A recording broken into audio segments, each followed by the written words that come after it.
like to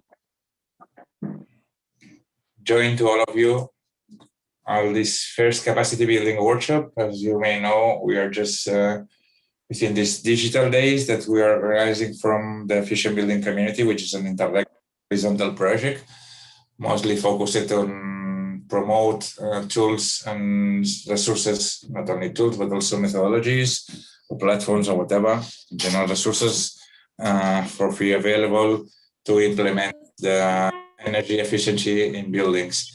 So this first capacity building forms part of a set of capacity building workshops that will be held during the following days. Today is the first one. There is another one tomorrow, another one in 2 days, and 3 more capacity building workshops at the beginning of the next week.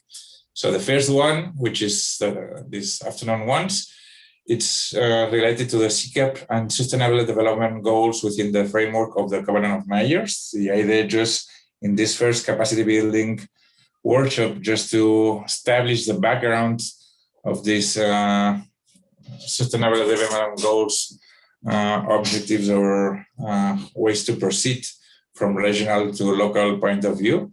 And because of that, we would like to just introduce the new targets and the new scopes of the SECAPs.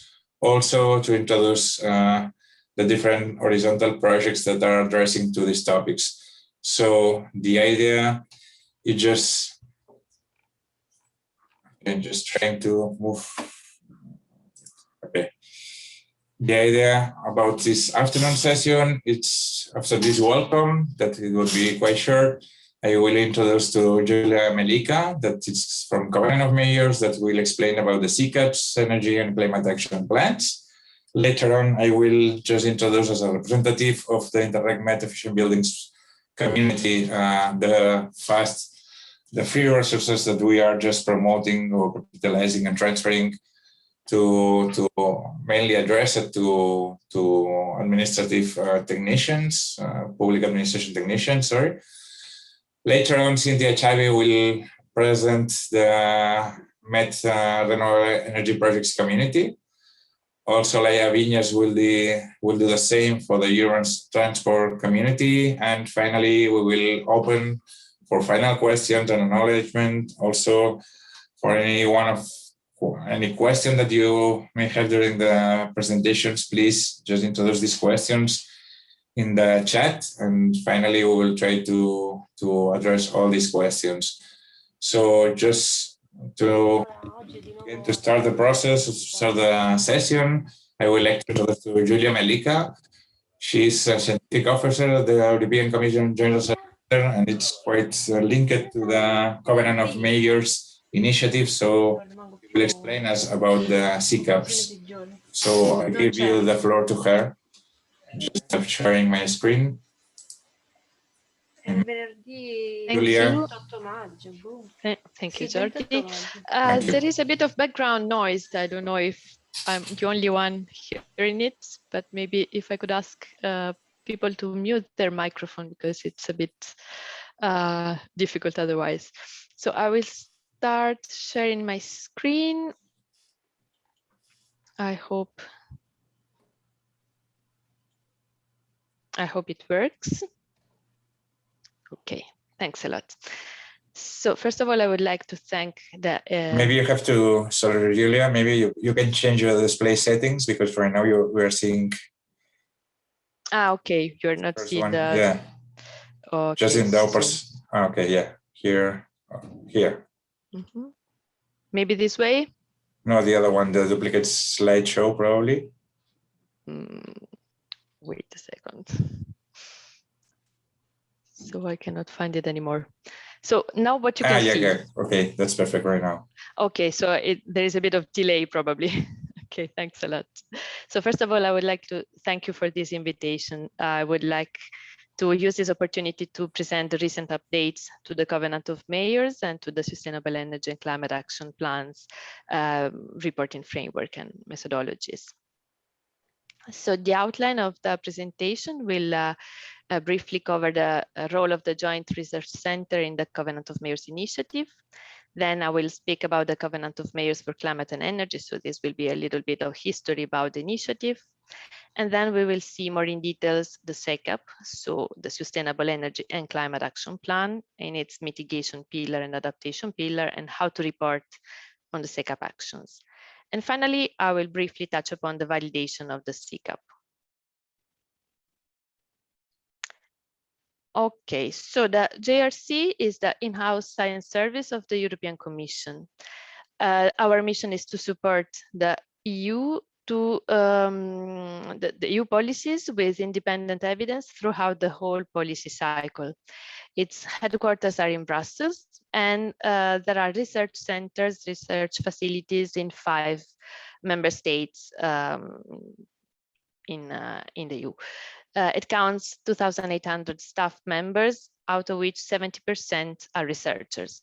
So the team dealing with the Covenant of Mayors is based in Ispra in Italy. In the context of the Covenant of Mayors, our role is to provide methodological support, so research on methodologies and tools for the development of sustainable energy and climate action plans.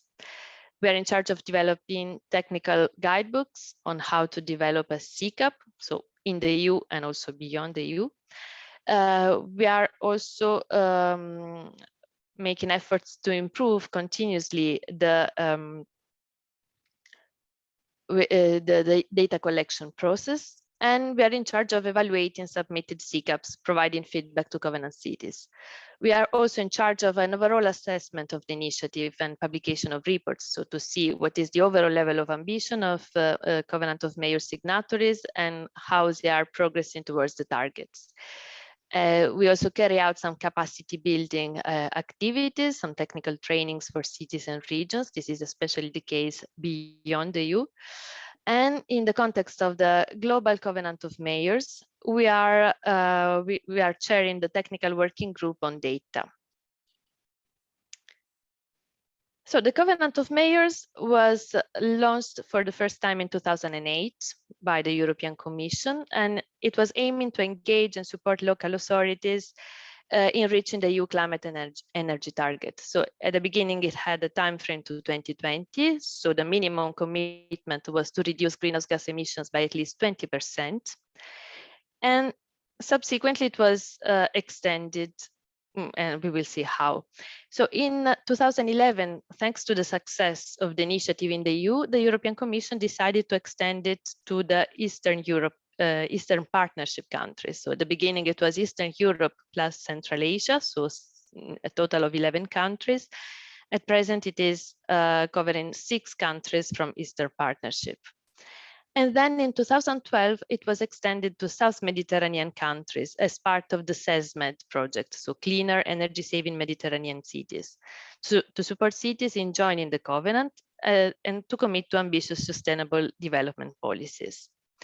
Based on the experience of the Covenant of Mayors, in 2014, the Commission launched a sister initiative, but with a focus on climate adaptation, the Mayors Adapt initiative, building on the same principles of the Covenant.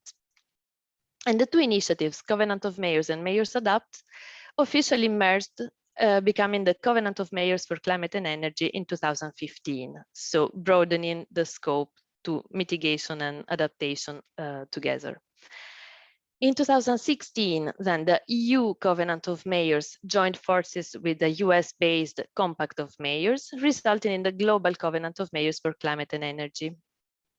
And very recently, so just in April 2021, the EU-COM stepped up its ambition, with signatories now committing to climate neutrality by 2050, to implementing adaptation measures, and to alleviate energy poverty. So the vision is that by 2050, we will all be living in decarbonized and resilient cities with access to affordable, secure, and sustainable energy. In the context of the Global Covenant of Mayors, but also the EU Covenant of Mayors, there are 3 pillars. As I said before, mitigation, so to accelerate the decarbonization of territories, adaptation in order to strengthen the capacity to adapt to the unavoidable impacts of climate change, and then access to energy, so to allow citizens to have access to secure, sustainable, and affordable energy. If you want to have more insights into the EU covenant commitments, you can download the official commitment text. So in order to join the initiative, the municipality the municipal council should mandate the mayor to sign the official adhesion form where the commitments are well presented. Just to give you some highlights, there is, of course, sorry yes, for interrupting, but we are still seeing like the line, like a bit of history. I don't know if you should change the slide, we cannot see it. That's weird, because I did change the slides. Yeah, I imagine. So sorry for interrupting, but no problem. Did it change now? yes. Okay, maybe I can switch off the video so that I don't use too much bandwidth. Yes. Yes, but then okay. So hopefully this way the presentation go faster.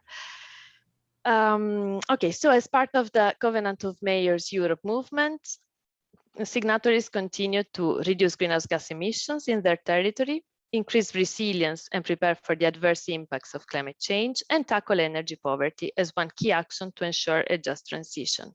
So basically, in the context of the Global Covenant of Mayors, there is a reference to access to energy.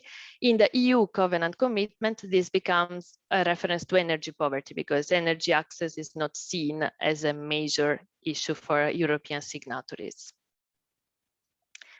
More in details, Covenant signatories commit to setting mid and long-term targets consistent with EU objectives and at least as ambitious as their national targets. And their goal will be to achieve climate neutrality by 2050. Similar to the previous commitment text of the initiative, signatories are commit to engage also their citizens, businesses, and governments at all levels. They commit to act. So basically this corresponds to develop, implement, and report on a sustainable energy and climate action plan in order to reach the targets and goals. And they also commit to network with mayors and local leaders in Europe and beyond, also within the framework offered by the Global Covenant of Mayors. In order to report on their action plan, Covenant signatories have to use the MyCovenant reporting platform. So over the course of 2019, with the launch of the Common Reporting Framework by the Global Covenant of Mayors, the EU Covenant Framework was also aligned based on this recommendation. Consequently, also the reporting framework changed a bit. I will try to show you briefly how it changed. I will now move to the Sustainable Energy and Climate Action Plan. So the Sustainable Energy and Climate Action Plan translates the political commitment into practical measures and projects.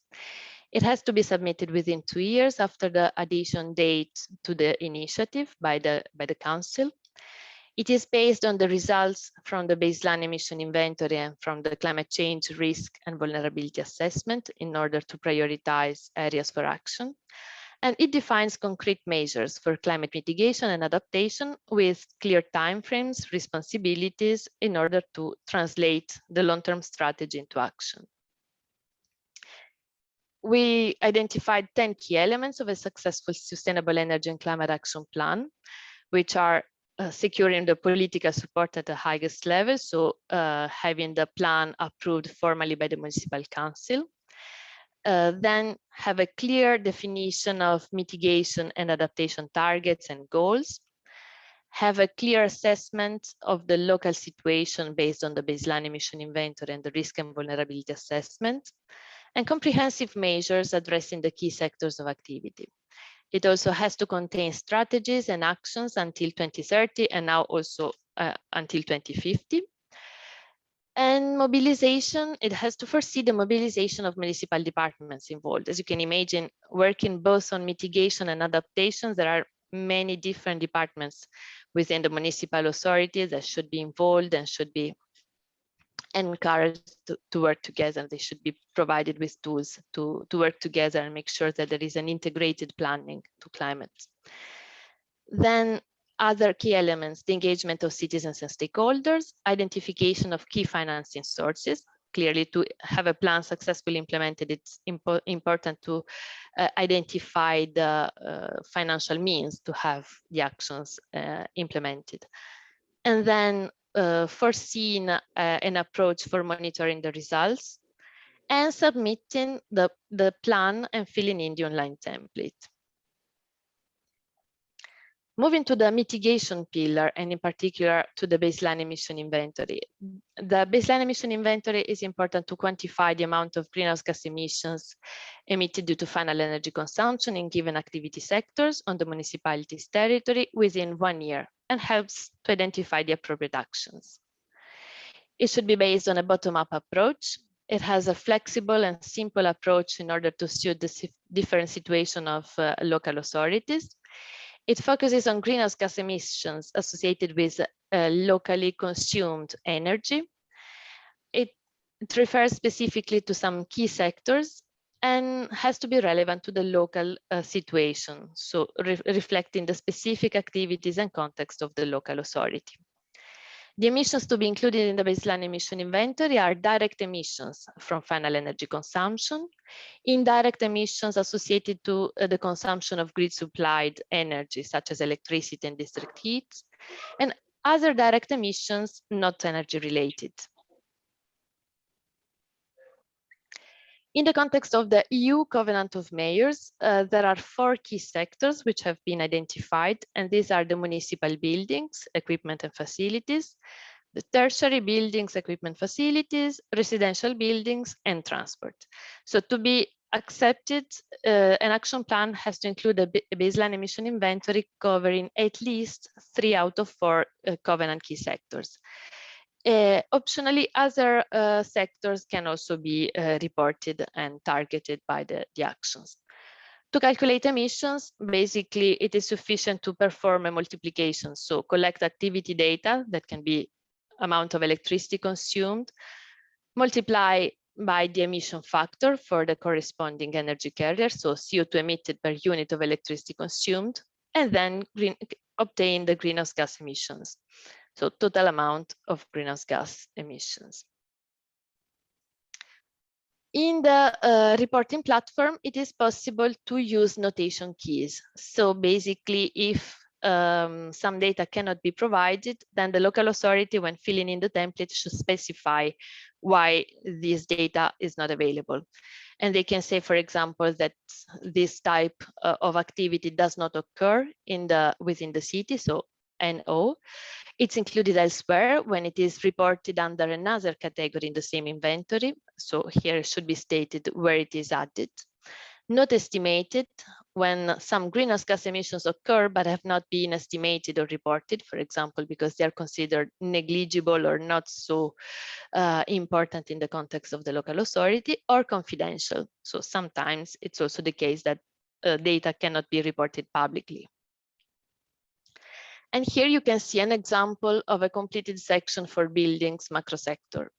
So basically the buildings macro sector is further split in the municipal, tertiary and residential buildings.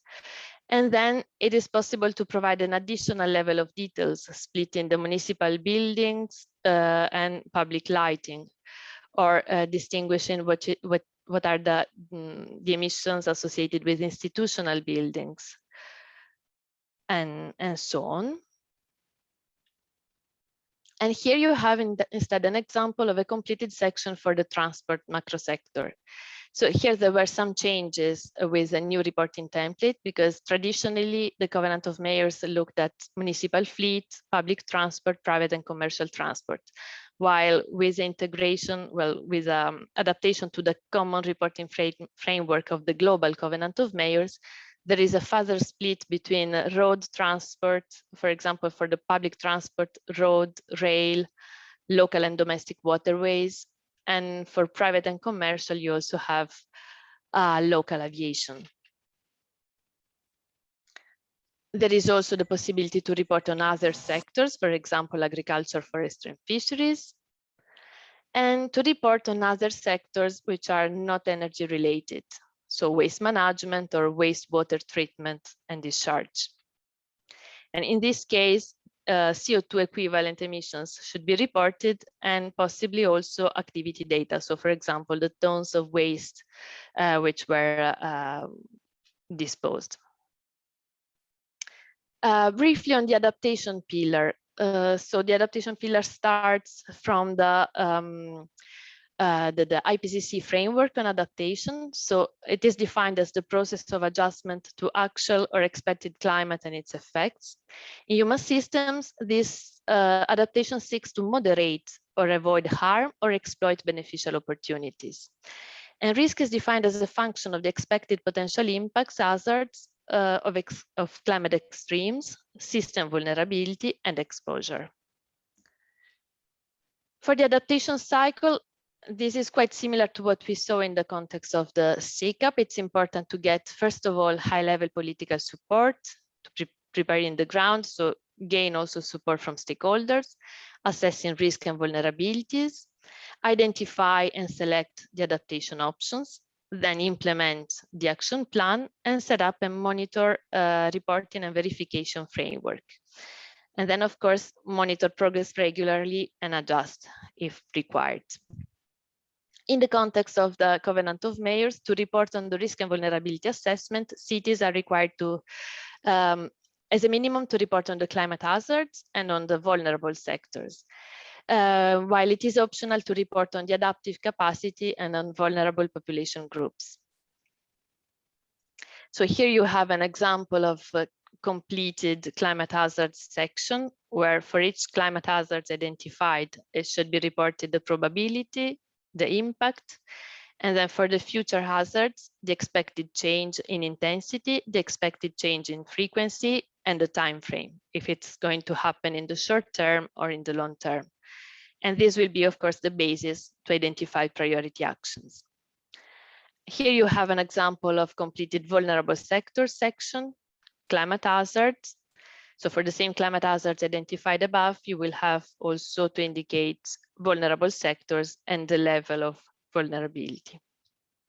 And here the two non-mandatory fields, so the vulnerable sectors and the population groups. Finally, reporting on the SECAP actions. Cities are required to provide an overview of their actions, which is just the number of actions planned in each of the sectors of activity, including also some estimates on the CO2 reduction estimation, energy savings, or renewable energy production by the target year.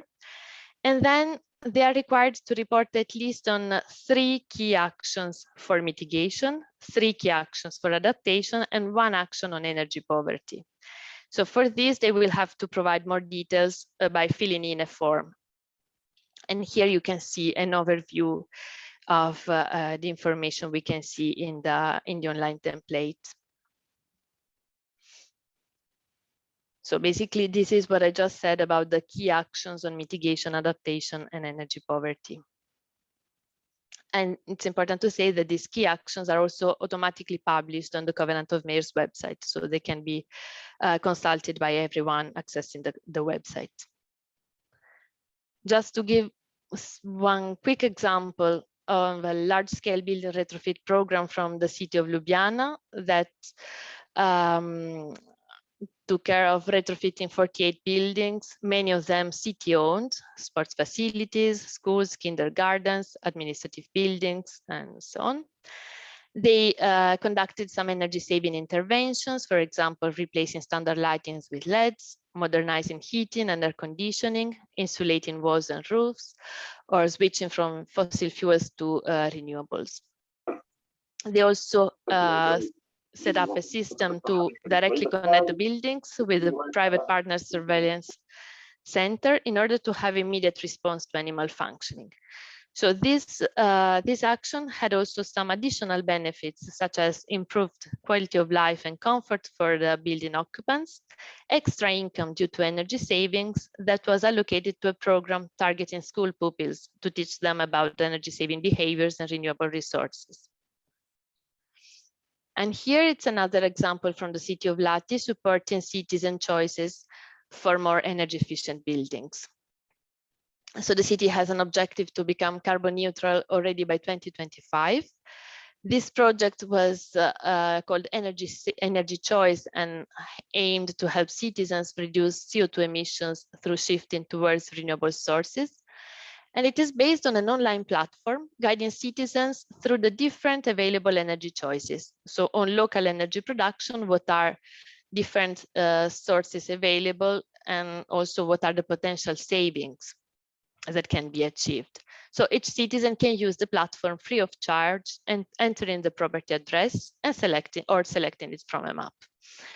So this way, the platform has helped citizens make choices for retrofitting the houses that are oldest and in a worse condition and build new energy efficient ones. To conclude, I just would like to mention quickly the SECAP validation step, which is indeed one of the tasks of the JRC. So the importance of this step is to ensure the credibility of the initiative by verifying the compliance of the plan with some essential criteria based on the Covenant of Mayors, by analyzing in greater details, the content of the online template based on specific criteria and providing feedback to signatories, while following a coherent and consistent approach to analyze thousands of action plans. The criteria are the following. So the SECAP must be approved by an official body. It must specify the CO2 reduction objective and the adaptation goals. It has to include the results of the baseline emission inventory of the risk and vulnerability assessment, and has to include a set of actions in the mitigation key sectors of activity and on adaptation to climate change. And finally, the SECAP template must be correctly filled in and the data must be coherent and complete. And with this, I'm concluded. So if you have any question, please let me know. I hope there were no technical issues and that you could hear me properly. Yeah, we can hear you so well. Thanks a lot. I think that the idea just to concentrate all the questions, all the comments by the end of the session. So for sure that if any one of you have any comment or suggestion, please go ahead in the chat and just share with the rest. And by the end of the session, we will try to read and to share all the questions and comments of the chat at the time. So thanks again for your presentation, your nice smart presentation, Julia, because we have this new SECAP background, just joining the same goals that the ones foreseen by the European Commission. And I think that it will be a quite useful methodology to be implemented for the next recovery funds and the renovation wave specifically also. So for the next presentation, I will myself introduce the efficient building community. So let me just share my screen. Wait a second. Okay. Let me know if you could see my screen.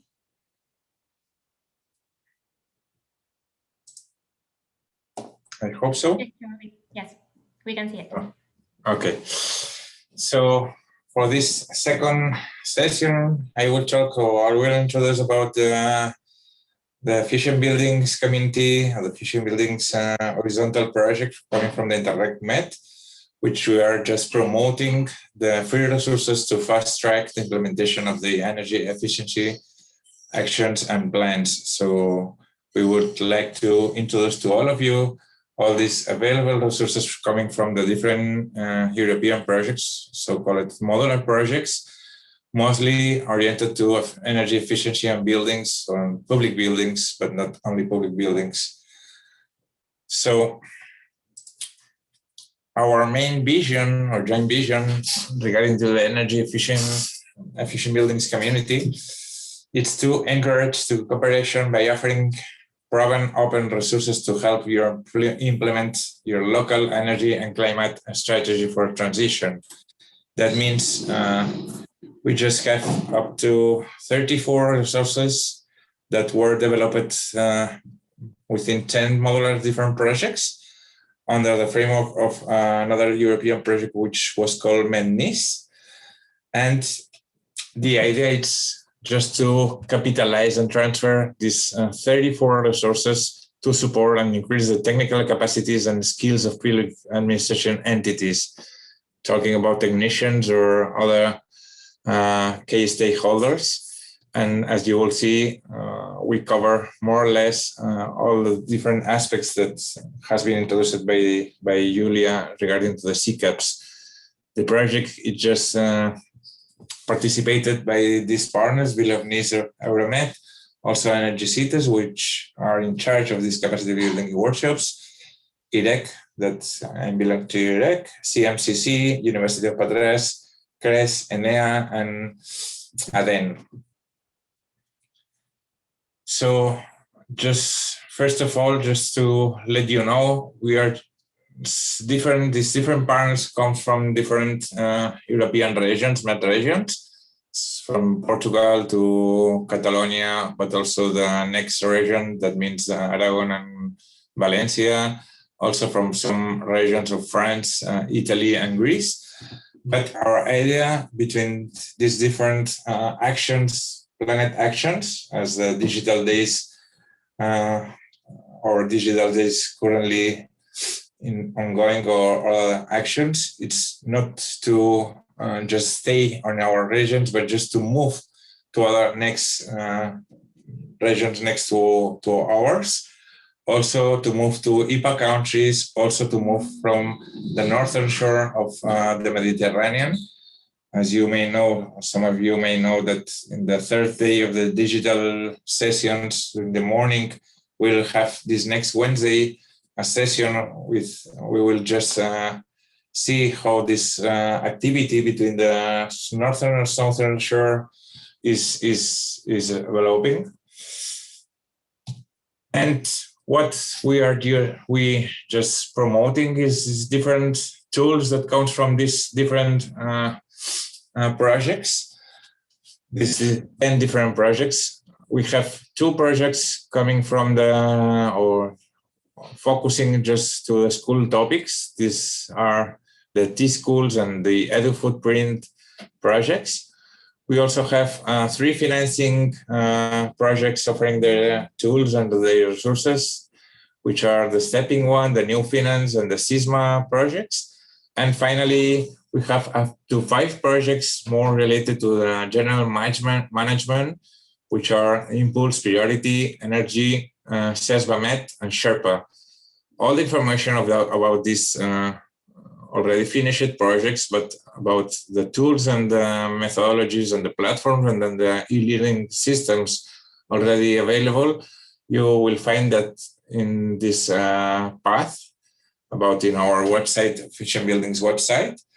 And again, all these tools and resources in general are for free. I mean, you can just go in this path, not only by following this path, but later on I will explain also a faster way to find your tool or your required resource.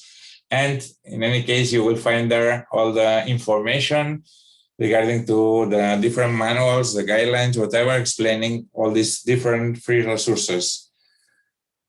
Which is important from these free resources is that all these resources are or could be just used by different parts of these SECAP plans. Here you have a scheme about these different steps. Usually we have this step that there is the auditory initial state for the year 1. That means, as mentioned, Julia, also to implement this inventory of emission, this vulnerability and analysis climate change risk, or this identification of adaptation areas.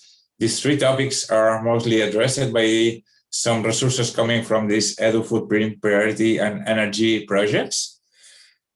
In the second step, in the year plan, in the year 2, we have this plan, how to plan these different steps to be done within the SECAPs. That means the diagnosis, also called the impacts and emissions, also the mitigation plan definition and adaptation plan definition, also the communication plan.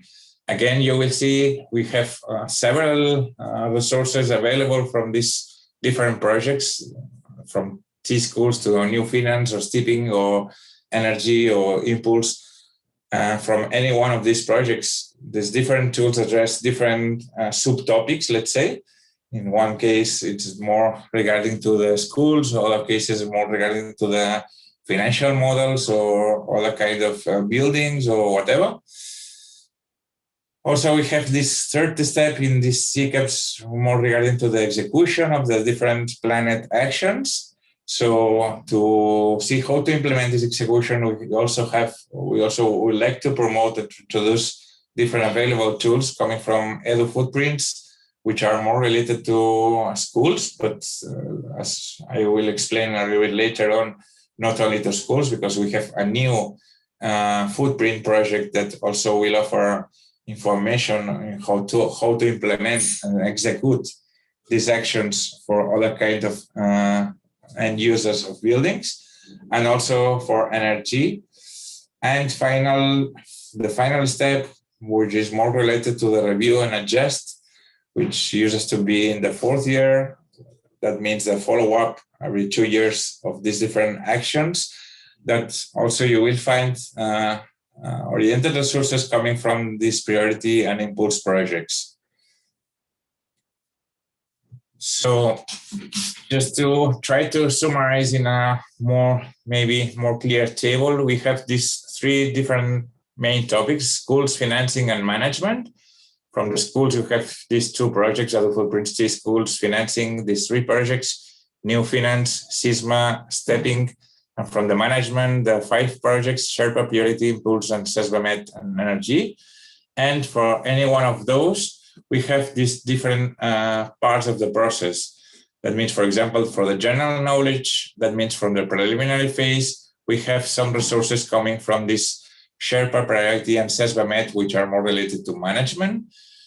Or for this auditory phase, which that means, for example, the inventory of emission, we have some resources available, free resources available from Edu Footprints, T schools, but also from Priority, Impulse, or Energy.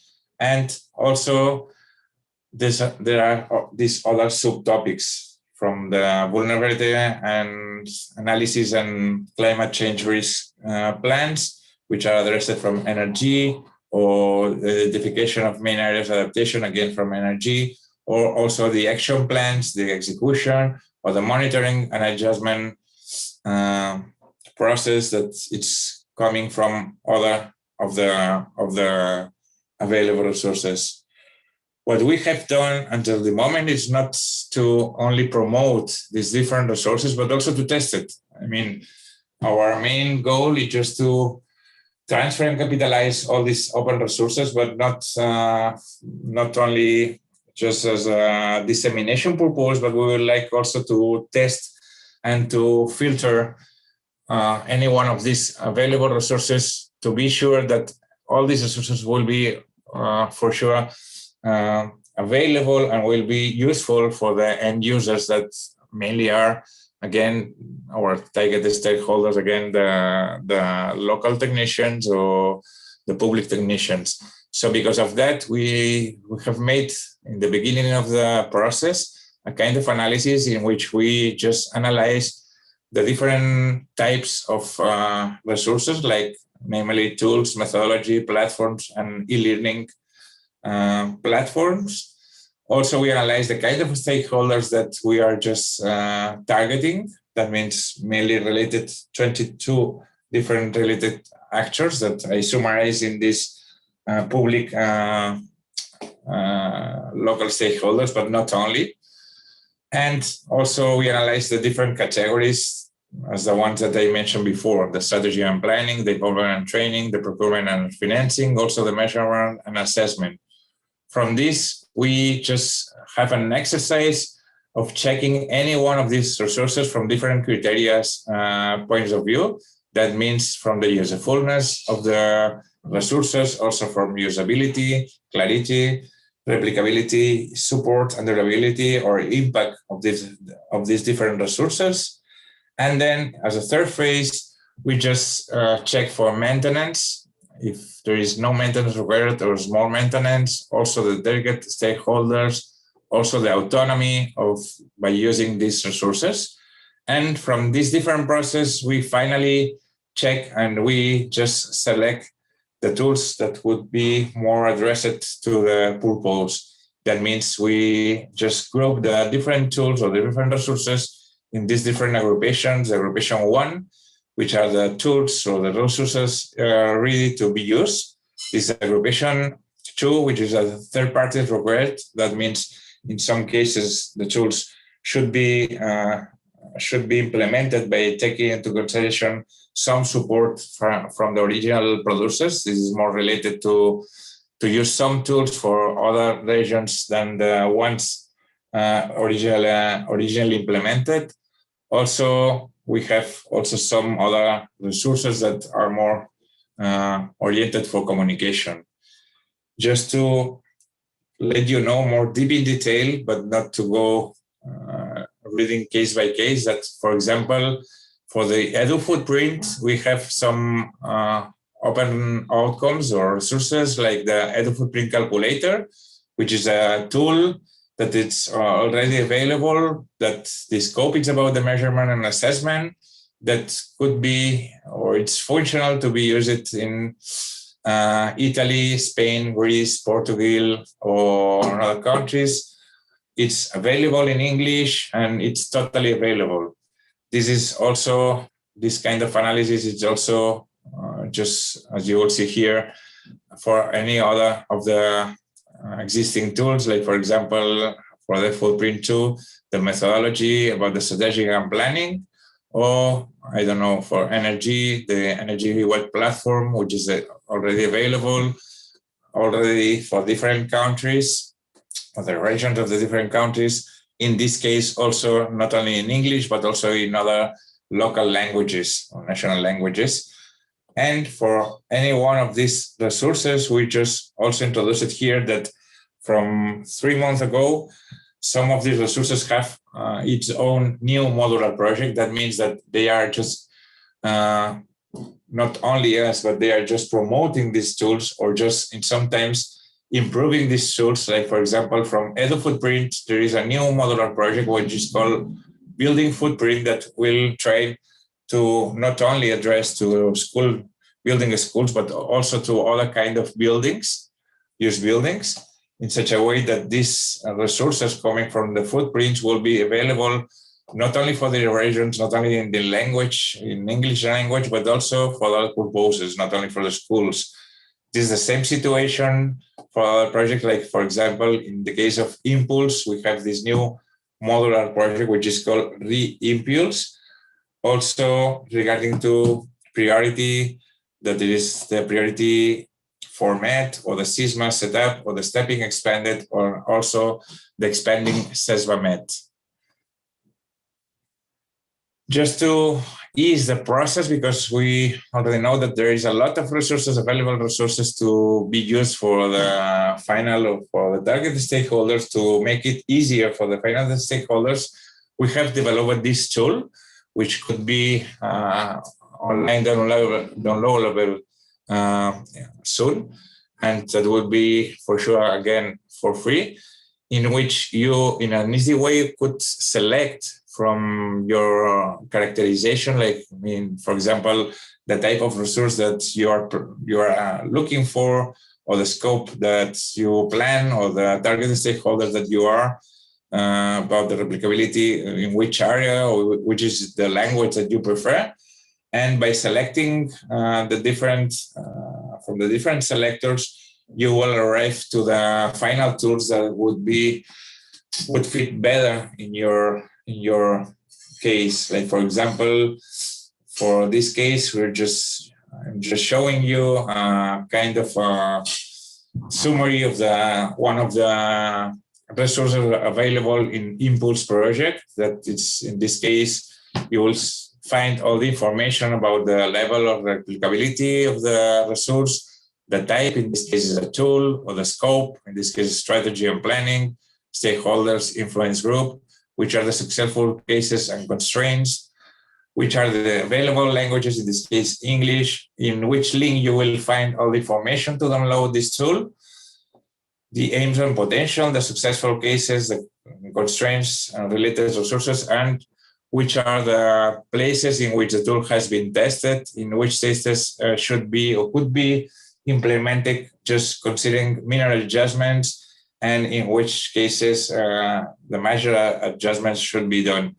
In this case, it's a tool which is more regarding the financial evaluation. And here you will find some examples of the use of this tool for some demo cases by having this graph before and after the building retrofit in this case. Just going deep in detail and let you know in some examples. For example, here, just showing you the stepping project. Again, from the stepping project, we have different resources. We have some tools like the EPC simulation tool or the EPC training packages. Also, some methodologies, in this case, the Mediterranean EPC guidelines. Also, a platform like the stepping platform. And these different tools, or some of these tools, will be further explained in detail during the capacity building workshop 2 that will be held tomorrow afternoon. The tool, for example, or the different tools in this case are available in Portugal, Spain, France, Italy, Greece, Slovenia, and Malta. And you will find all this information in this path. Also, the Impulse project. Again, we have from 2 months ago a new Impulse project, the Reimpulse approved. Also, just trying to capitalize and transfer all the results from Impulse. In any case, these main results are regarding to online and MG's platform. Also, a financial scheme evaluation tool for gradual buildings energy renovation planning and KPIs. But also from this Impulse project, we just promoting this methodology about the booklets, the methodology booklets about these financial schemes. Again, you will find more information in this path. The different resources are available for these different countries, France, Spain, Italy, Greece, Croatia, and Bosnia. And further details will be offered, and further information will be introduced during the capacity building workshop 3 for the next Wednesday afternoon. Also, the priority case, again, it's another project that will have that is having a continuation with this Priority Plus approved 2 months ago, and which in this case, the main aim of this priority is to gather the knowledge acquired in the common platform that could be used by a local administration to manage and monitor energy consumption, assess the cost effectiveness of a predicted set of energy efficiency and RES measures. That means that from this project, we gathered different resources again, and specifically from the tools, we have a decision support tool. Also from methodologies, we have this how to brief and the repository of good practices also available for free. You will find all the information, in this case, in this path. And again, from Capacity Building Workshop 4, which will be held in the next Monday, in 1 week, you will have more information about these different resources and how to implement these different resources in your case. Also, a SISMA project, which is, again, supported by the new SISMA Plus approved project 2 months ago. This SISMA focused more in innovative and sustainable public-private financing schemes.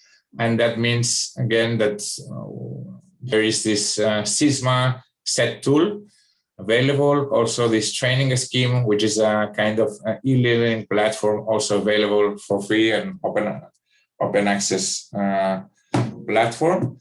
And again, this main results, these main outcomes coming from SISMA will be further explained in the Capacity Building Workshop 5 in next Tuesday, not tomorrow, but Tuesday for the next week, and the Tuesday morning.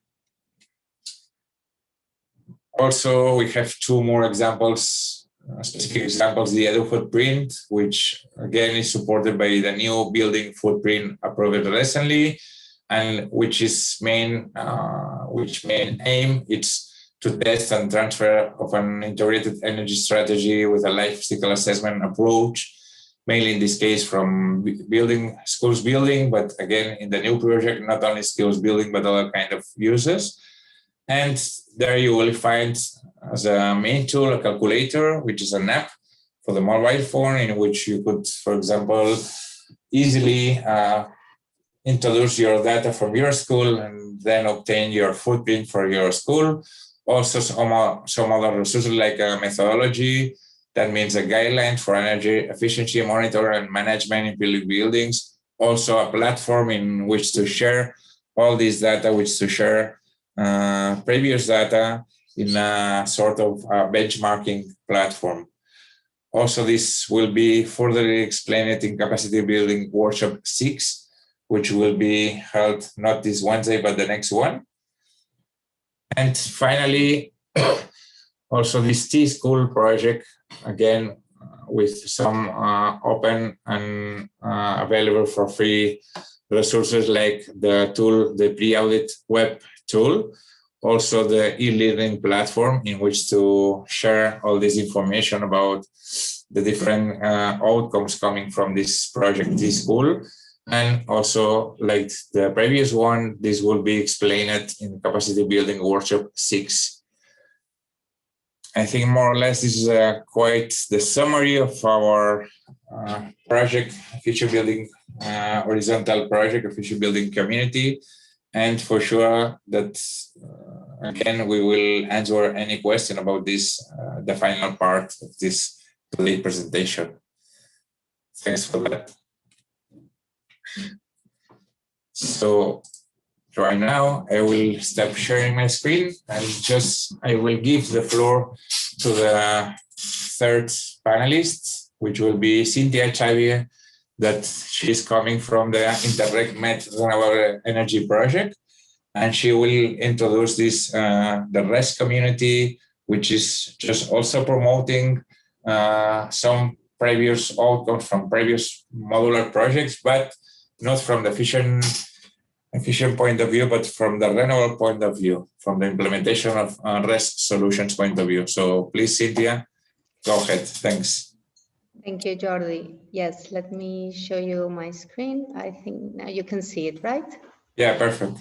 Okay, so thank you very much to our colleagues from Efficient Buildings Community to inviting us to participate in this webinar. So we are very pleased to be here and to expose you how, from our part of the horizontal project, we're working on this capitalization effort. So just to remind that this presentation, I have a close collaboration from my colleague Mihaela Babic. She's from Regea, and she's expert on developing SECAPs, and she represents the project partner Regea into the consortium. So okay, so let me just give you a brief introduction about why the renewable energy community it is focused on. So we have, first of all, one concern, special concern for rural and islands.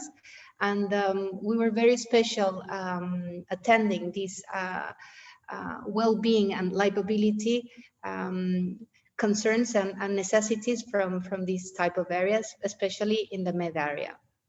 So just to summarize and to highlight which are the most relevant livability concerns in these type of areas is, as you will know, they have a depopulation accelerating process. They have a higher risk of poverty and social exclusion, and they have this lack to access not only to services, but in sometimes a very an important way to energy.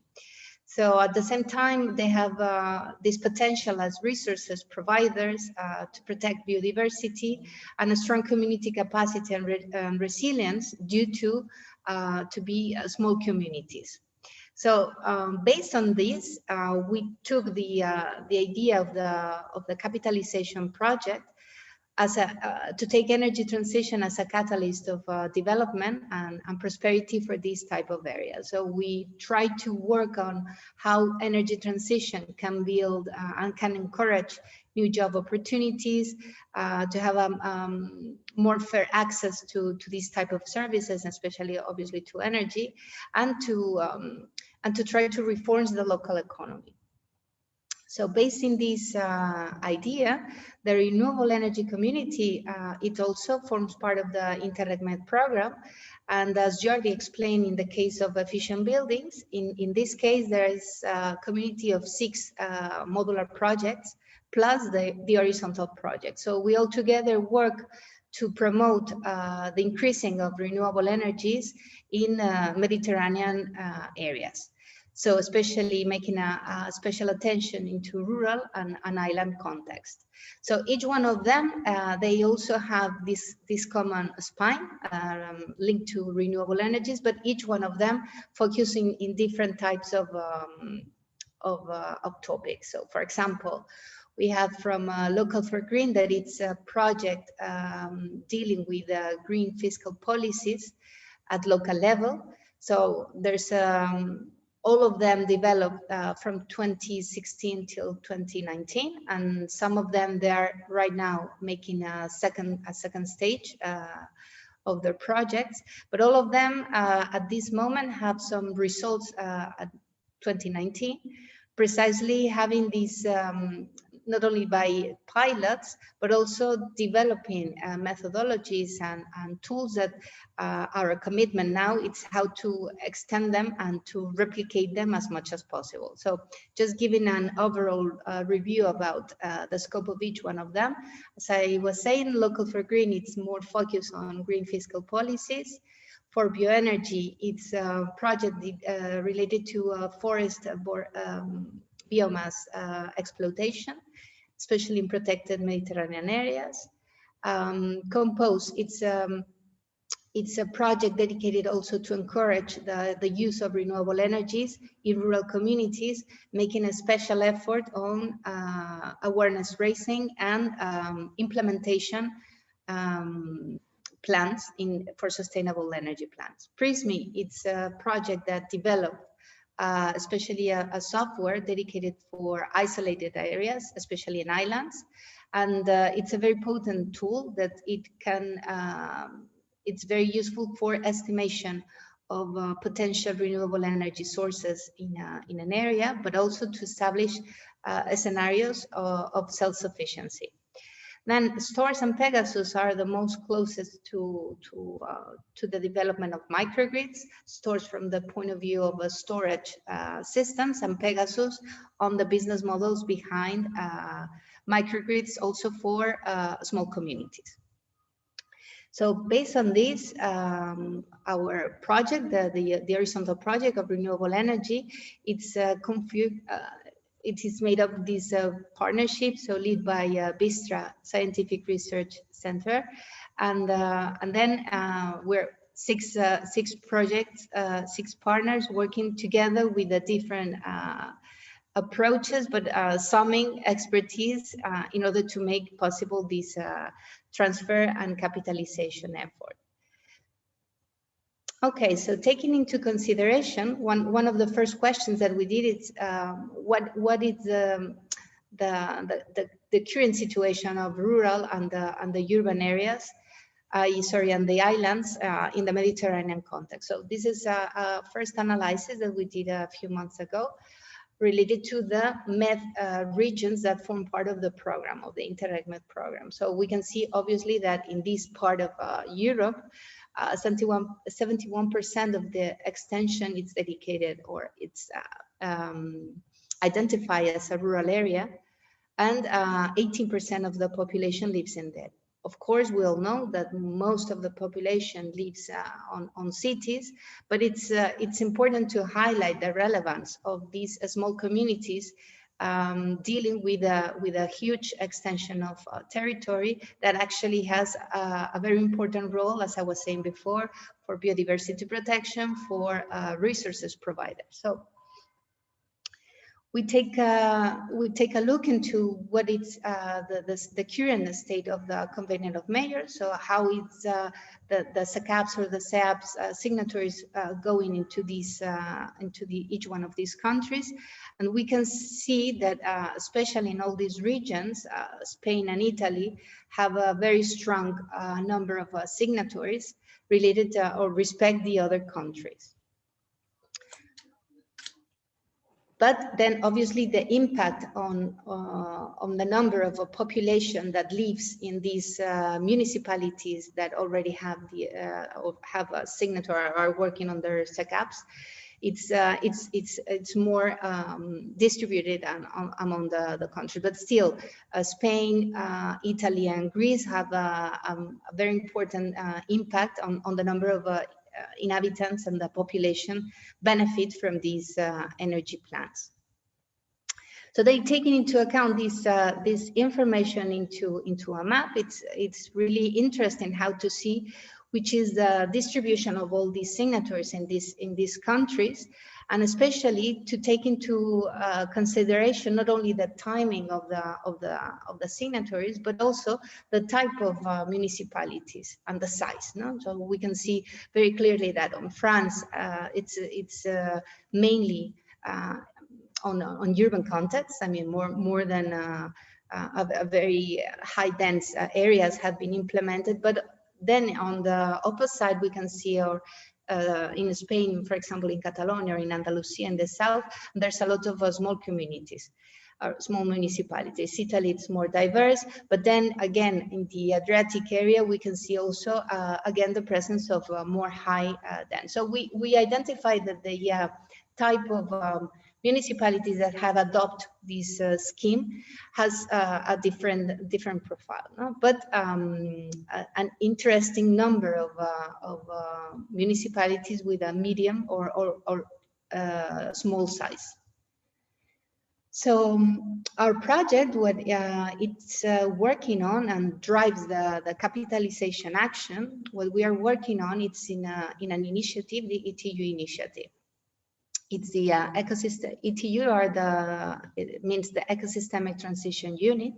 And what we aim is to drive the capitalization process and the transferring through more kind of a platform that not only disseminates and promotes energy transition in rural and island areas, but also to encourage the use of these elements or these assets through very clear clean energy transition based on principles that also link to a more ecological transition. So this ETU, it's based on 5 main principles. The first one is to ensure that we are making an holistic response to climate change, not only focusing on energy exclusively, but also to consider that the impact on, especially for the renewable energy point of view, has a strong commitment with the territorial performance and the territorial organization.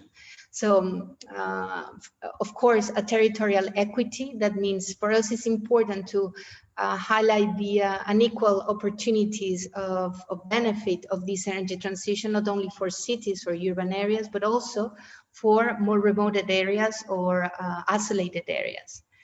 To encourage this transition for social innovation and green economy. And this links very well for what we were saying at the beginning, and Julia was explaining this attention, special attention to energy poverty, of course, but at the same time to bring the opportunity to encourage innovation and entrepreneurship in this type of territories. And finally, cooperation and commitment, because we strongly think that it's necessary for to ensure this transition. The green transition or energy transition, we need the cooperation and commitment from multi-level actors. So based on this, our platform, our initiative, has been developing a model how to ensure this methodology, a working methodology that help us to drive all these potential approaches or outcomes from the community of projects into this specific territory. So what we build, it's based on this idea of an ecosystem related to put like three very strong objectives in the sense of planning. So resilient planning to ensure the livability and how to drive circularity on this territory. So for that sense, we work through 4 pillars. 2 of them are related to the resilient planning. So it's basically the territorial component and technological component. And here it's relevant all what it matters, the link between renewable energy and the land use, the space dedicated to the infrastructures, but also the dimension of all this infrastructure in a proper way and in equilibrium to other uses. Then livability, it's more related to the social component, so how these energy communities are built upon. And circularity, of course, very linked to governance and organizational component. So the aim of this methodology is that we can organize in any case that we want to mainstream, to link and to organize a structure in a structured way, the different plans that can be linked into the model. So organizing by the 4 pillars. So we can reach different sectoral plans, but even policies or like the 2030 agenda. And of course, the exercise of linking the outcomes from these 6 modular projects through the different tools that they provide into each one of the pillars. So part of the result of this exercise of linking and matching, we are working on how this ETU toolbox, are all these set of methods and tools that all these 6 projects can offer, how they can link into the SECAPs in the different stages. Also, I mean, linking the stages with each one of the pillars. So taking into consideration what we are working as well is to mainstream and to attract as a strategy 3 different med areas. One is the Western med area, linking basically from Portugal, Spain, France, and Italy. Then the Adriatic med area, and finally the Eastern. Sorry, this is the colors are not good. So the area of Greek islands. So at the beginning of this year, what we launched, it's the ETU initiative flagship call. So we call for local entities and municipalities that aim to prepare or aim to mainstream the ETU model and the ETU toolbox into the ongoing projects plan. So for example, one would be to apply if they were developing their SEAP or SECAP, so to apply it, or if it was the case of a renewable energy community project, or in the case of a specific project linking the production or generation of renewable energy, but we close this as an energy transition project. So part of this call, we have the results, and we get around 20 applications. So we select 9 flagship cases distributed on the countries that we're working, especially in Spain, Italy, Greece, and Croatia, and also to be representative of three different types of territories. Of course, the rural and the islands, but also to incorporate urban in less than 50,000 inhabitants. So, and then we also gather a group of 5 cases that each one of them represent, like we say, like challenging territories, because all of them, they have a common, that they are multiple municipalities, small municipalities that are aiming or are working to encourage renewable energy or energy transition projects. Commonly in this, for example, in Spain, Los Pedroches, there are 14 rural municipalities, or Trepo, 20 rural municipalities, or Valle Magria, Grana 21, and then we have a fifth one also dealing with the rural areas in Tunisia. So these 5 flagship cases, we're working in a special methodology. I mean, with the first ones, we are working more on how to mainstream directly the tools. But what these ones is basically how they can test by themselves and to have a different follow-up with them. So I will do just give you a glance and explanation about the 3 cases that are very dedicated to SECAPs. One is Onda in Valencia in Spain, Procida Island in Italy, Napoli, and Burdovec in Croatia. So what we have been, just to give you an explanation, Onda has around less than 25,000 inhabitants. It's a municipality very active, and they're going to work with the Compose, Local for Green, and Prismi tools. And basically, they're focusing to the ecological response of the SECAP and to link to this principle. So about the SECAP, in this case, they signed on 2010. And they are working very hard, and they are very strong. They have a strong commitment with their agenda. So they recently have announced and launched the 2030 on the agenda, and we are going to the exercise with them. The mainstream exercise is to link the SECAP and how we deal with these different objectives from the 2030 and the urban agenda. They already, the baseline of their emissions inventory, it's 2020, sorry. Then Burdovec in Croatia, it's also a urban area with 11,000 inhabitants. And it's characterized also by, in this case, the SECAP, it's going to work very close with the mobility, to the Sustainable Urban Mobility Plan.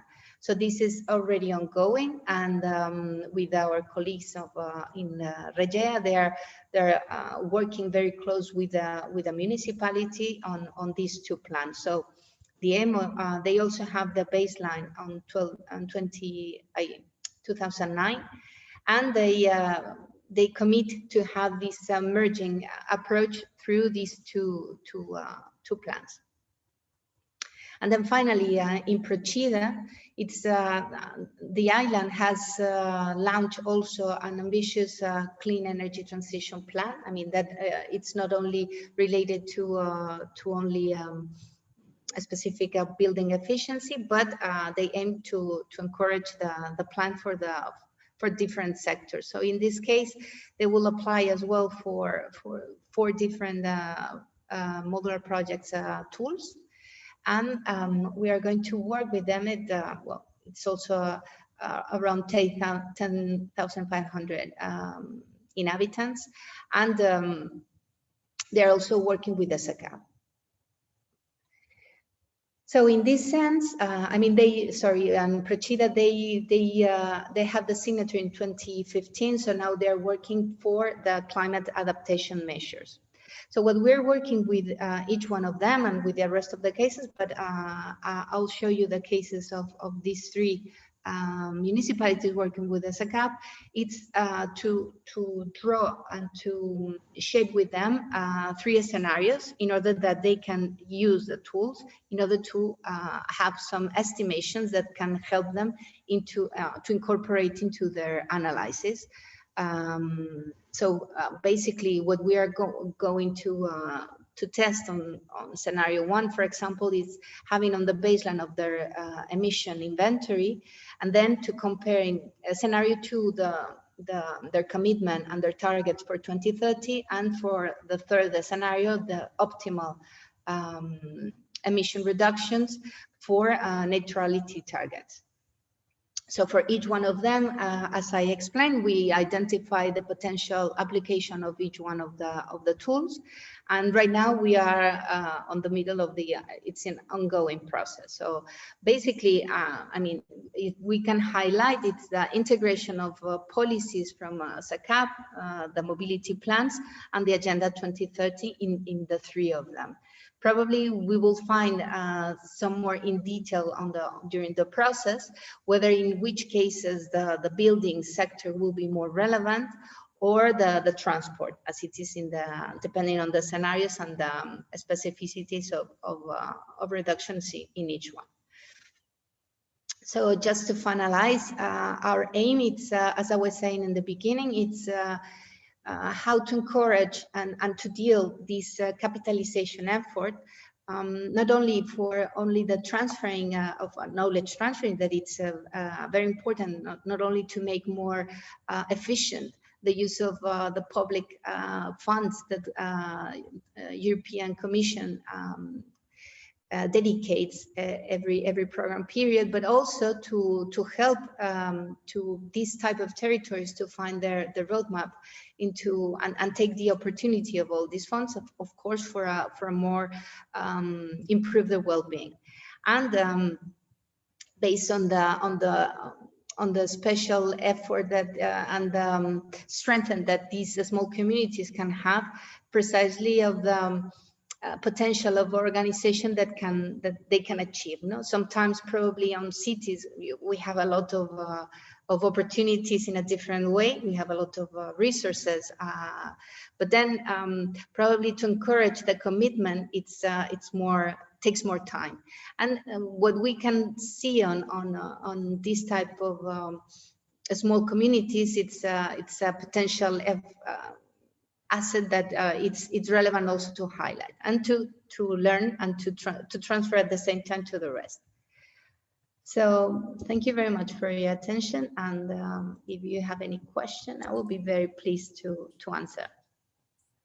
Thanks a lot, Cynthia. It was quite interesting presentation. I would like to highlight also that maybe it was mentioned before, but I would like to highlight that we're just collaborating the three different communities: the renewable community, the transport community, green transport, and the energy efficiency community, because we understand that in most cases, for some technical techniques from public administration, for example, they would need to have an overview of the different aspects, not only to have some parts regarding to some specific questions. And because of that, we're trying to collaborate all together just by offering this overview to different target stakeholders. So it's an amazing initiative that's coming from RES, also the ones that Laia for sure will explain to all of you in a while. But also I would like to stress this cooperation between these different communities, because again, we understand that the problem is a quite transversal problem, and we have to offer a transversal solution too. So thank you again, Cynthia. And thank you. Now I would like to give the floor to Laia Viñas, who is the representative of the Med Urban Transport Project. And she will explain about the promotion of sustainable mobility and tools for improving the monitoring and emissions. So please, Laia, give you the floor. Thanks, Jordi. Thank you very much for the invitation. I'm gonna share my screen. I really hope you can see it because I'm having some issues with finding the presentation. Do you see at least? Yeah, not in presentation mode, but exactly. Okay, now it should be. Okay, that's perfect. Laia. Okay. So yes, I'm Laia Viñas, project officer at MedCities. MedCities is a network of 63 cities and municipalities across the Med area, and we basically support innovation, capacity building, all sorts of EU projects and national and regional projects to support the local governance of our municipalities. And we are lead partners of the urban transports, so the sister project of efficient building and renewable energy projects that we have heard of so far. I am going to present firstly more or less what we are doing at the Urban Transports Project. I am going to focus mostly on the tools and work we have been doing regarding planning of mobility. And although I must say I'm not an expert on either specific mobility planning issues or emissions monitoring or the integration of these two aspects, I'm going to share as much as I can, and of course provide all the links to the resources and platforms that the platform that we have for you to dig in a bit more. I am going to give a very brief overview of what the SAMP framework from a European perspective is, and how it is working now, and what is the main considerations to take into account. I am going to then talk about our transferring program, the mentoring in regards to planning, and I am going to provide some insights or some information on how we see in our project the future for mobility and climate change related planning measures. So about the Urban Transports Community Project, we, as my colleagues have presented for their communities, we work as an umbrella project for territorial cooperation projects. Our specificity is that our modular projects have ended already. We only have one active on e-mobility. But for the rest, we are concentrating on, or we have concentrated so far on screening what has been done, what has been tested, developed, implemented, take the best, or not the best, but the most interesting solutions in terms of their replicability across the area, and to push forward in this transferring of knowledge.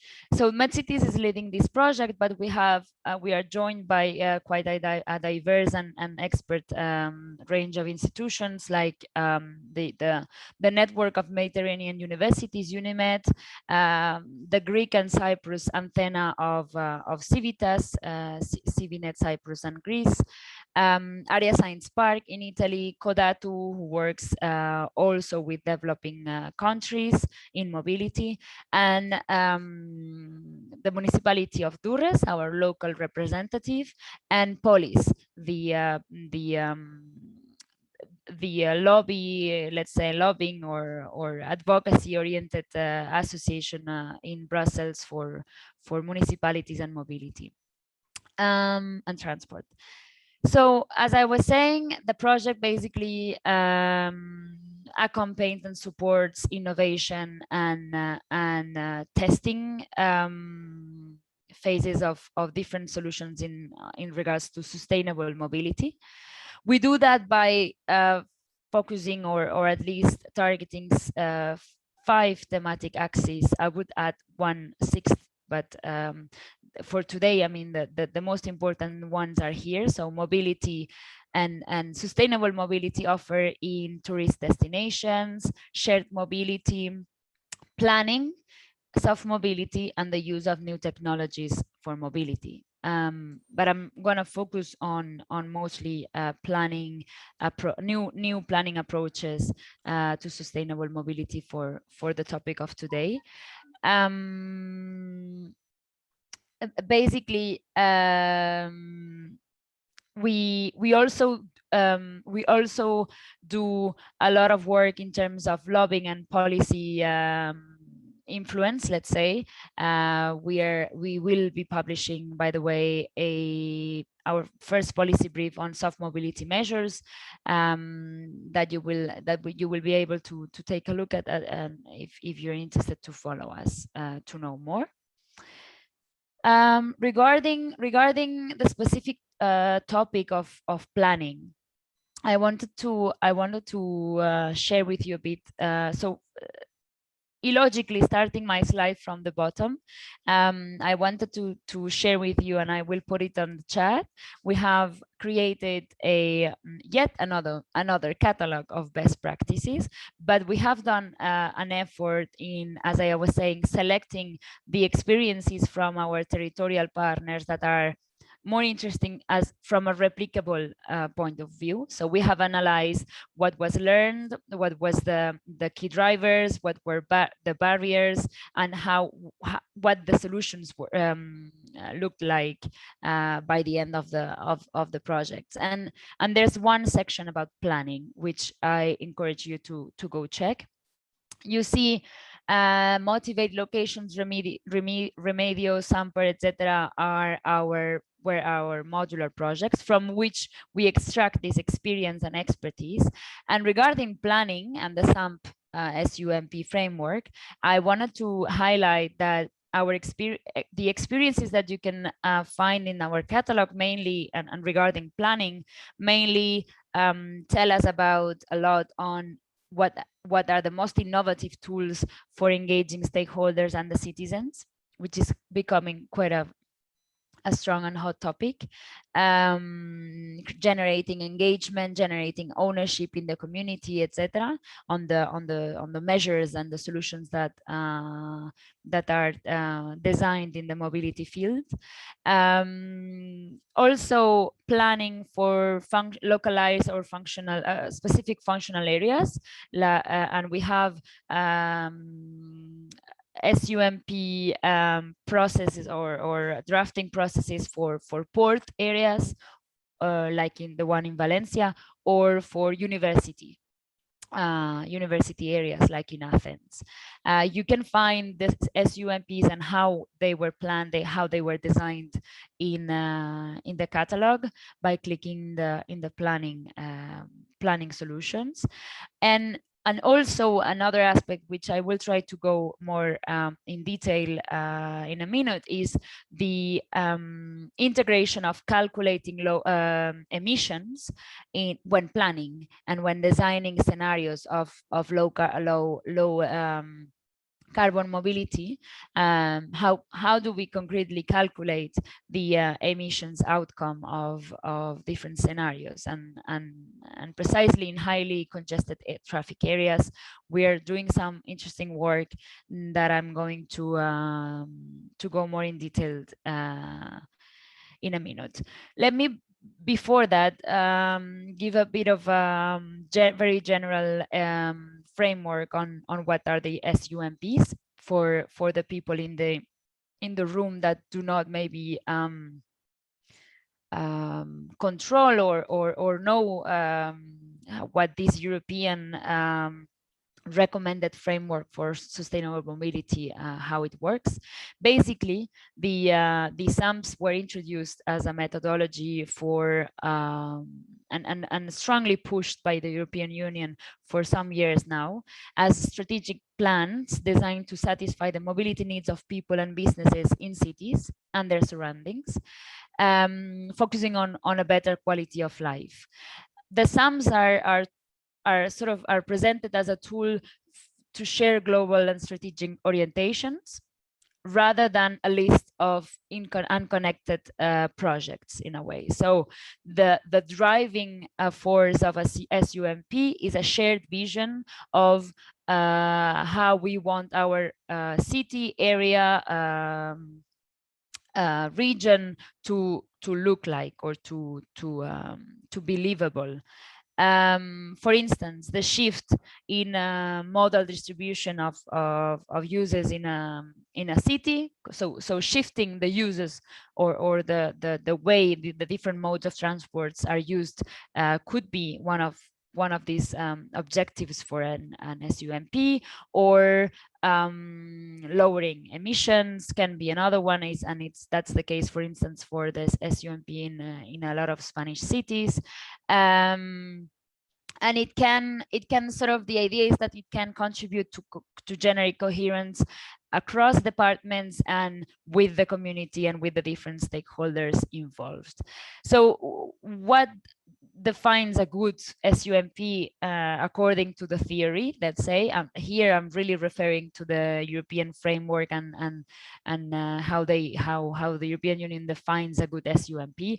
It refers to functional areas. So basically it is based on population density and travel to work flows, and it aims to capture the real uses of the public space, rather than focusing, or rather than limiting it to administrative borders. This means that theoretically SUMPs could be designed for groups of municipalities if they are very closely connected in the way their citizens travel to work or travel to their homes, or use a different services from one side to the other of the municipal border. That's the theory again. And by the way, if there is some time for exchange, I'd be more than interested to know what your experience concretely in developing a SUMP at your territorial level. How did you experience that? But a second important point of the SUMPs is the crucial cooperation needed across, as I was saying, different institutional boundaries or departments. And this is not only applicable to the signature moment, but also when it's about collecting data for monitoring the level of achievement of the SUMP goals, or evaluating, etc. So from the very beginning until the end, and in most of the cases, at the sort of discussion table or permanent table is created across departments to make sure that this cooperation stays until the end of the process. The involvement of citizens and stakeholders is crucial, because as I was saying, the idea is that this vision, it needs to be shared, needs to be co-created. And I'm gonna go into much more detail about this particular aspect. It needs to, an SUMP starts from an assessment of what is going on and what are the problems and limitations of the mobility scenario from day zero, let's say, and any evaluation or level of achievement of an SUMP compares the situation to the original one, to the initial benchmarking of the situation. And this evaluation or constant evaluation is very important in the approach of the SUMPs. It, as I was saying, it defines a long-term vision. It is integrated vision, so that it really includes from the design to the evaluation of all different infrastructure, administrative staff capacity, etc., of the development of mobility solutions. Evaluation is very important, and of course, I mean, ensuring that, and all this is done because the idea is to implement a quality-driven plan. There's a lot of resources out there that I really recommend any of you who is interested, for beginners as some guidelines, but also for people, for municipalities or entities that want to study or assess a specific aspect or component of their SUMP. There's thematic or topic guides of a lot of subtopics like soft mobility and bike lanes, specific tools for participation that are analyzed, evaluation methods for the SUMPs. There's really a lot. Precisely the problem sometimes is to grasp all the knowledge and content that is out there published by, in this case, by LT's in the LT's portal, which is the it's coordinated by the European Commission, and other partners. But I really, if you're interested and to go much farther, I encourage you to take a look at that. There's also guidelines for policy and decision makers for your representatives, like short versions for them to get the essentials. So that's it. And of course, and this is no news for anybody, this is how SUMP plan or structure looks like, of course, circular and with a lot of interlinks between the different phases. My aim is not to go now into detail on that. You can find a lot of technical and detailed information about this, but just to recall that this is the general sort of visualization of what a SUMP should look like. But let me go to the downsides of the SUMP framework. Of course, the European Union can suggest and recommend, but mostly the problem comes when you need to finance or strengthen the capacities within the municipalities or the institutions to plan for or to renovate or to update SUMPs. And there's scarcity of financial and human resources for that. Citizens' participation, although it is very essential to the SUMP framework, in practical matters, it's sometimes the weakest axis of the SUMP. Also for lack of time, resources, maybe political willing. So there's still a lot to be won in this sense. There's a lack of transversality. As I was saying, sometimes the challenge is to keep cooperating through, not only when drafting or approving, but also when implementing and evaluating. There's issues regarding the collision of SAMs or of the SAM framework with national or regional mobility legal frameworks. And a specific topic that we discussed in a previous webinar together with my colleagues from the Efficient Buildings and Renewable Energy, which is the integration of SAMs and SECAPs, for which maybe we can share the link to the report we did of that session. There is a lot of specificities of how concretely these both plans can actually fit together. Being one of the best case scenarios, as we discovered in this webinar, was when neither of them were strongly developed. So the coincidences or the suitability of planning for SECAP and SAMs was easier, but a lot can be done when a municipality has one strong SAMP but hasn't yet gone in details in the SECAP or vice versa. That's for the SAMP. Let me then go back to our project and concretely talk about the mentoring program that we are running currently with 8 selected territories. They are cities, in some cases supra-municipal entities from across the Met area. We selected these 8 territories based on a call for replicators, and we basically shared them 15 selected solutions from our catalog, and we offered them the possibility of replicating these solutions. So out of the 15 solutions, they were around 10 of them, 10 solutions have been selected to be replicated in these territories. And basically the program has hired or has mobilized thematic experts depending on each of the solutions topics. And we are running peer-to-peer meetings, workshops, visiting studies, etc.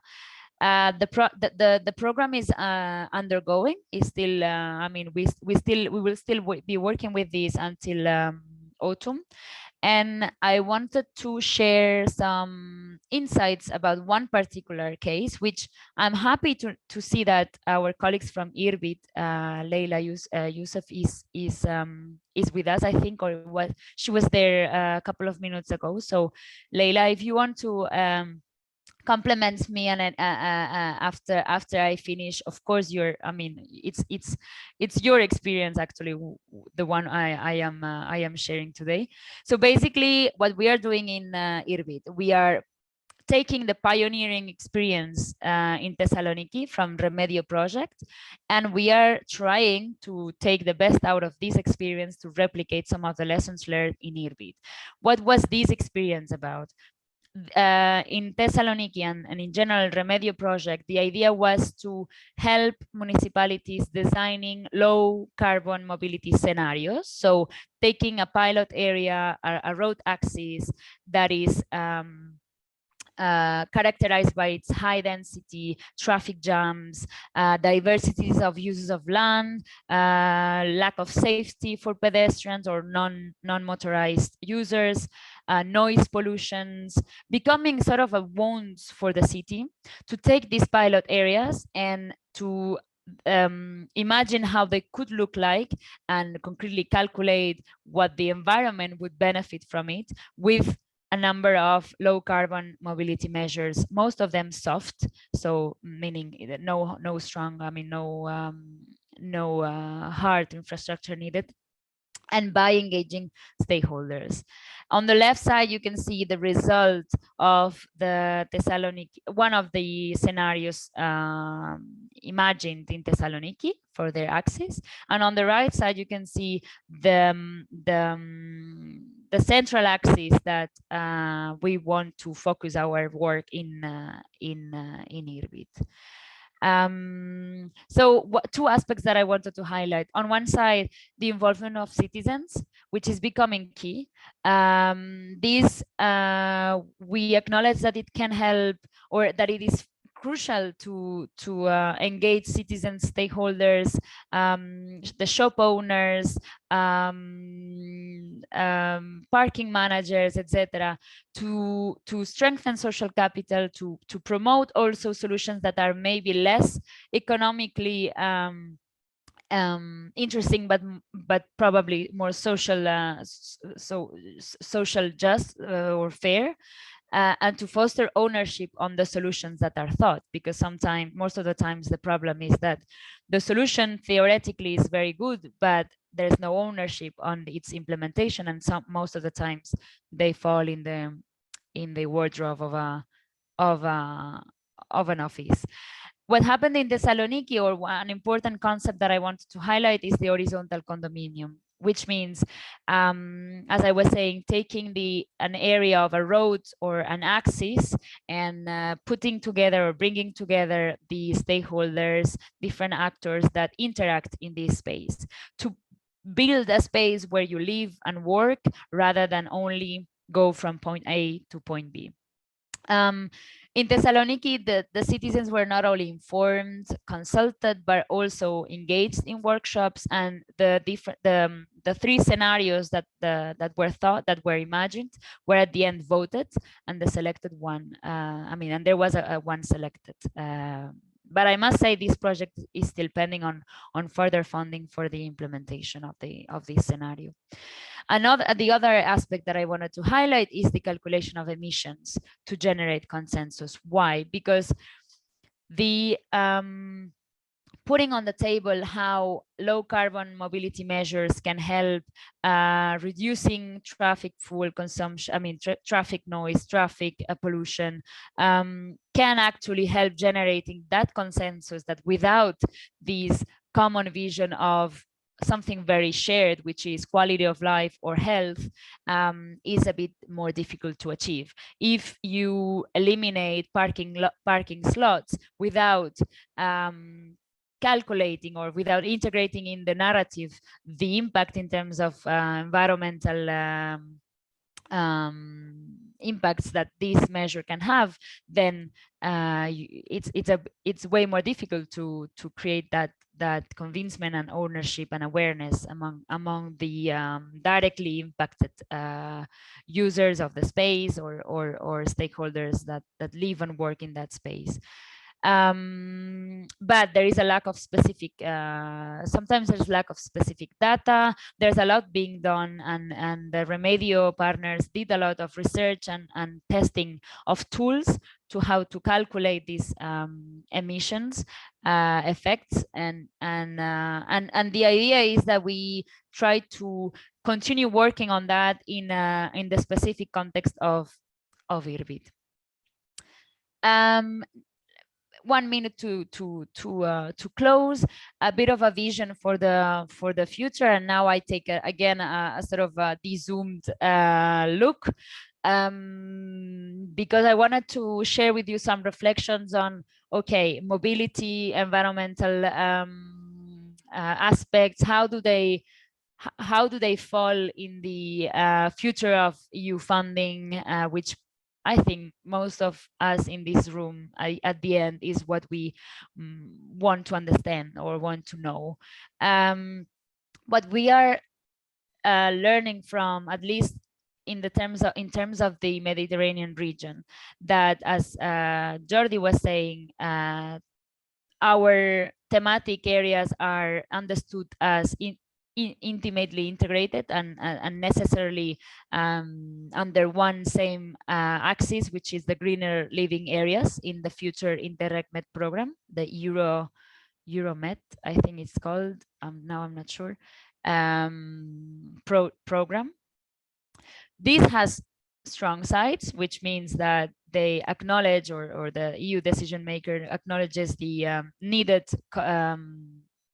cooperation between our areas of working. But let's see if this means less tailored or targeted funding for each of us, which we understand we need to work together, but that the funding shouldn't be shared. The same funding to be shared by more and more thematic areas, but that each of these thematic areas has its consequential funding. More broader about specific mobility, there's the EU New Sustainable and Smart Mobility Strategy, well, not new, end of last year. But that I wanted to highlight that, of course, lowering emissions is the crucial and main transversal goal. There's a strong push for e-mobility and a bit of soft mobility as well with this extra cycling infrastructure for the next years. And about freight transport as well, to green the freight transport. And if you're interested, there's this roadmap on new EU urban mobility framework. So sort of an action to roll out and implement the strategy that will be under consultation for anybody interested in apparently before the summer, but maybe autumn. If you want to follow this kind of opportunities to raise your voice, don't hesitate to follow us. You can see it down on the slide, our Twitter account, and I will share my email address as well.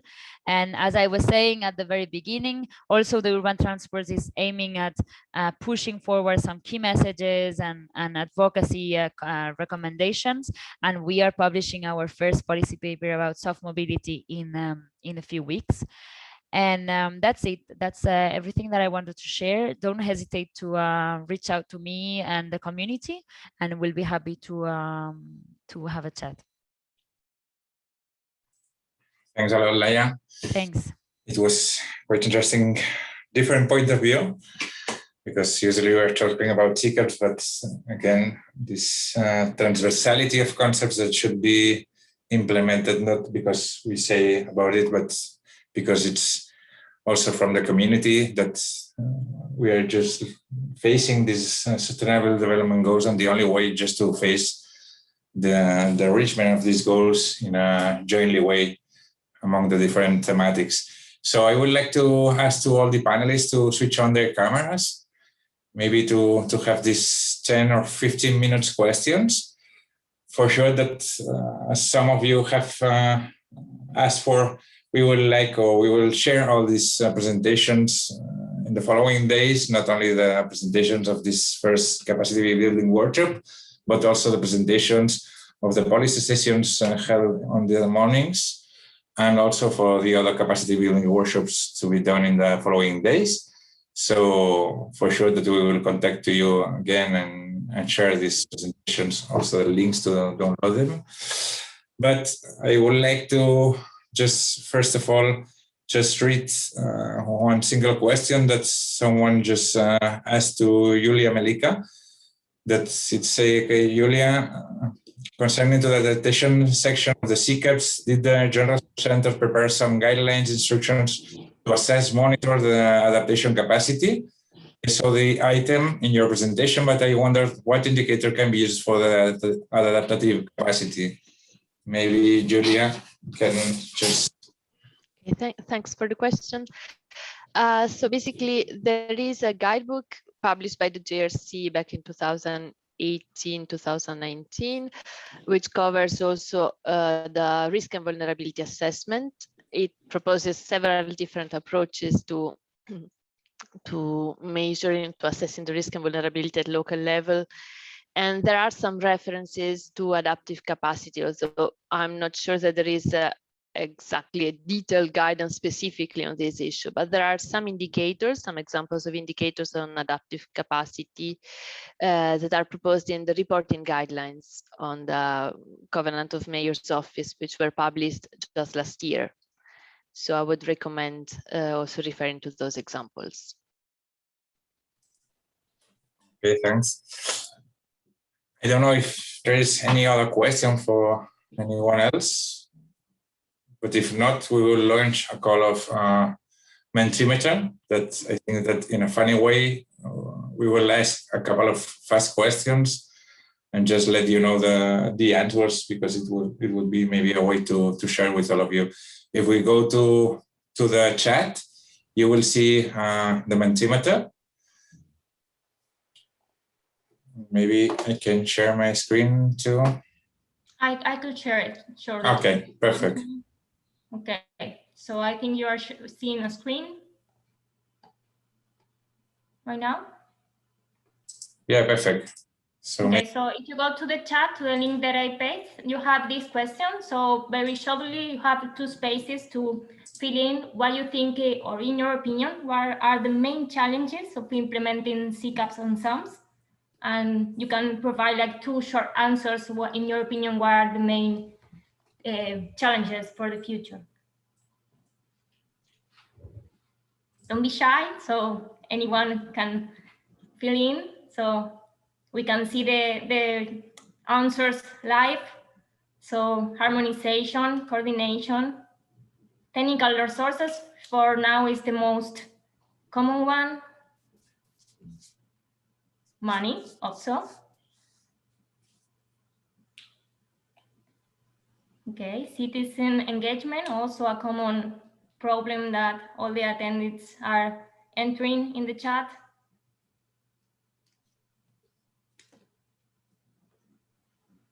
Okay, so I see we more or less have them the more or less the same weight between the different aspects, but we have like common theme that we each of the speakers already mentioned, like the harmonization between the different plans, between the SECAPs and the SAMs, the budget that we need to put in these plans in order to be able to implement the actions, to how to involve the citizens, and how to assess these problems without with human resources and the time that is needed to complete all the processes. So I don't know if based on this quick vision of the attendees, if any of the speakers wants to add something regarding this aspect.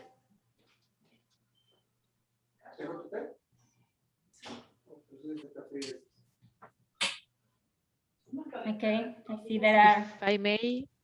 Yes, please, Julia. Yes, I must admit I'm quite surprised not to see finance as the main issue in the main challenge.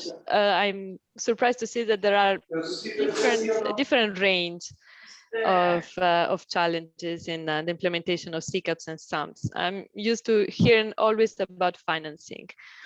So I don't know if this is a good surprise or a surprise that the challenges are increasing. Maybe we are just considering that we have more or less ensured the funding from the recovery funds or whatever. So once we get the funding, the problem is more about what's about the citizens, or what's about how to coordinate this funding, how to deal with this huge funding to proceed in a so short time. That means to coordinate quite well about harmonization, about coordination, about citizen engagement, also the citizens' involvement. So, and also human probably resources. we have the same question 6 months ago. The answer would be quite different. But I think, no, I agree with Julia, but I think to finance as well the human resources behind, no? Because sometimes they're not sufficient to the huge effort that means.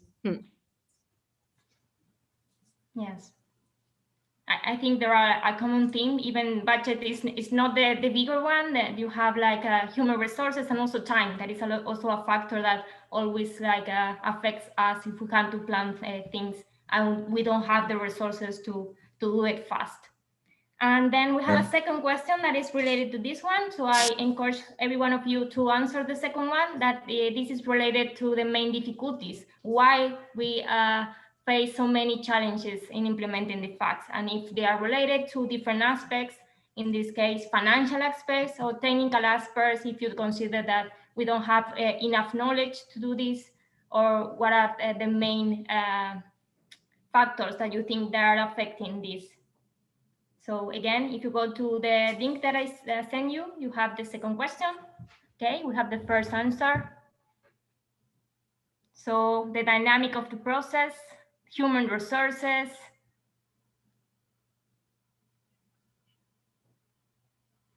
Okay, I see once again, we have like a very even or equilibrated weight between the factors. Here we have the lack of helpful like resources, also the dynamic of the process that you have, like you requires a lot of time. The one that is more voted is the administrative aspects of the process. So I think in this aspect you mean like the time and all the different layers that we need to fill and we need to assess when we plan these actions. And once again, I invite any of the speakers, what is your thoughts when you see this?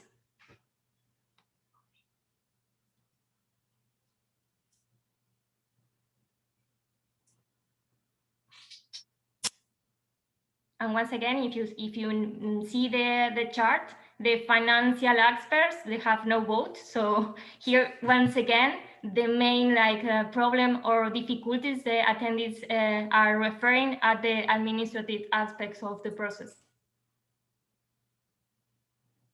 Yeah, I think that in general is a good news that financing aspects are not in the main focus of the problem.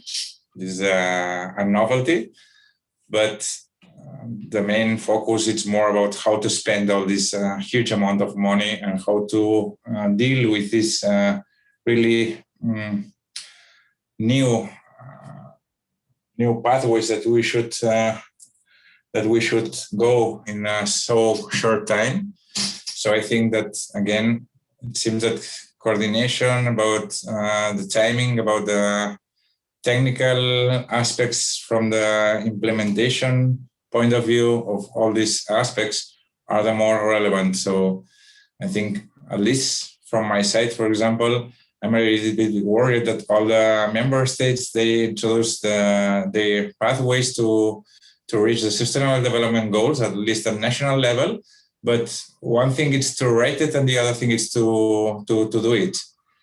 So I think there is a huge really change to be faced in how to cooperate between national governments, regional government, local governments, and about how to proceed in all these different aspects that until now they belong to different topics, but right now they should be addressed at once. So I think this is more or less my interpretation of these votes. Yeah, I totally agree, Jordi. The integrating or asking different departments, even, you know, you were talking about vertical coordination, but there's also even within the municipality horizontal coordination across departments. And this is not how how our public administrations were thought from the beginning. So there's a lot of innovation. And I say innovation, but it's not reinventing the wheel. It's just creating permanent spaces for collaboration between colleagues, between peers, so that they can reach this common vision to plan and to be able to implement. To do these actions and to put them in place, not only to sign but to implement them.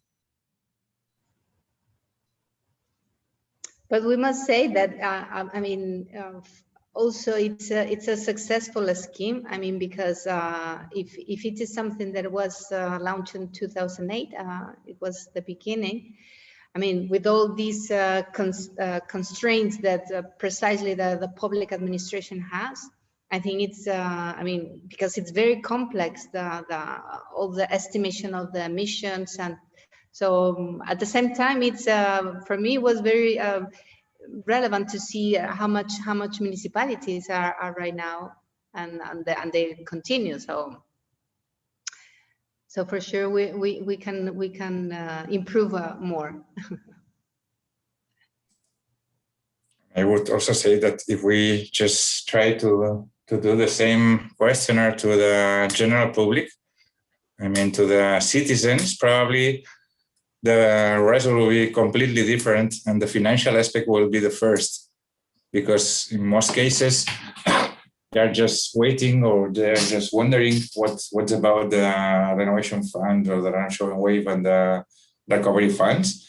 So the first question about citizens uses to be the financial aspect, and it's quite relevant that from our side that most of us that we are just joining today are not only citizens but also specialists.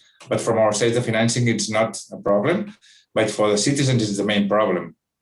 So I think that means that we should also have a special focus on the citizens and on their main worries about how to transfer to them about this recovery fund, and how to transfer to them about how to guide them about these recovery funds, because I think we are quite far away from the citizens, let's say.